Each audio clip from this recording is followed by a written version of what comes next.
জানো তো, কখনো কখনো মনে হয় যে আমি যেন তোমার জীবনের কোনো অংশই না।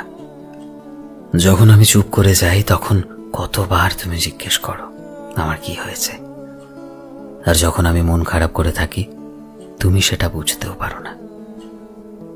হয়তো আমি তোমার জন্য এতটাও ইম্পর্টেন্ট না যতটা ইম্পর্টেন্ট আমি তোমাকে ভাবি। আমি সবসময় তোমায় এটা বোঝানোর চেষ্টা করি, কিন্তু তুমি কখনো এটা বোঝার চেষ্টা করো না যে আমি কোন পরিস্থিতির মধ্যে দিয়ে যাচ্ছি। আমি শুধু আমার একটা প্রশ্নের উত্তর চাই তোমার থেকে।